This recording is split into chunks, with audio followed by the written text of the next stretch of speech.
महाभारत एक धर्म ग्रंथ तो है ही, साथ ही जीवन जीने की कला का ग्रंथ यदि इसे कहा जाए तो गलत नहीं होगा। इस ग्रंथ में आपको कई तरह का ज्ञान मिलता है। अलग अलग पात्रों ने अपने हिसाब से परिस्थितियों का सामना करने की सीख दी है।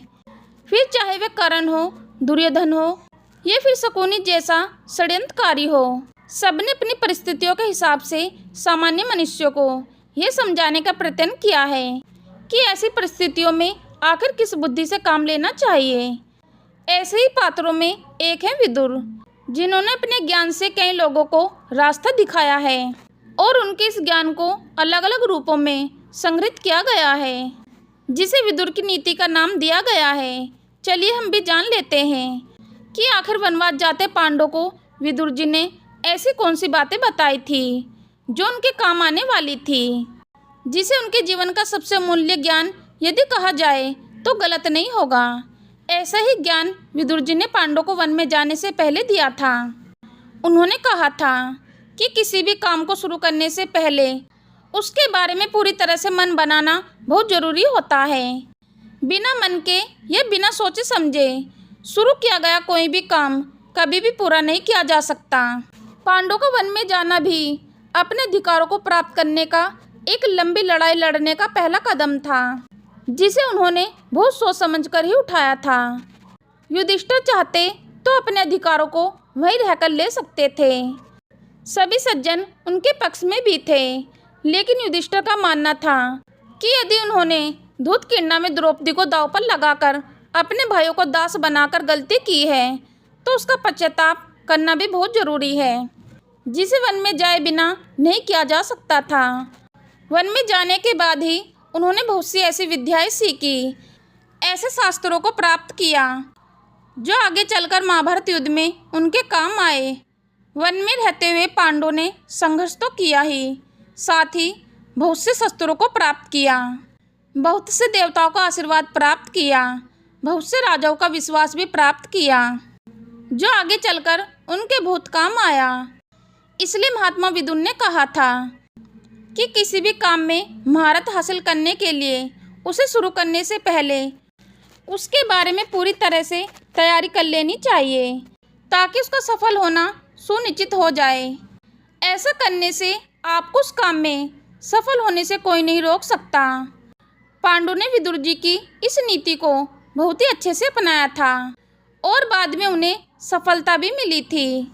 विदुर जी की दूसरी नीति या कहे दूसरा ज्ञान जो उन्होंने पांडवों को दिया था वह यह था कि किसी भी कारण से अपने काम को रोकना नहीं चाहिए।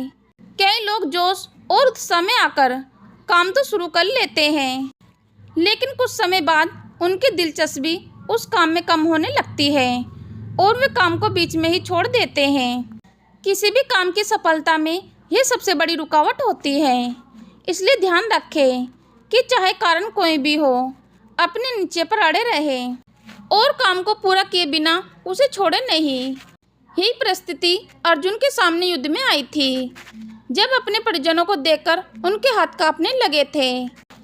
लेकिन श्री कृष्ण ने उन्हें गीता का उपदेश दिया और समझाया कि तुम धर्म के लिए लड़ रहे हो, अपने अधिकारों के लिए लड़ रहे हो, इसलिए तुम्हारा घबराना ठीक नहीं है। अपने काम को पूरा करो।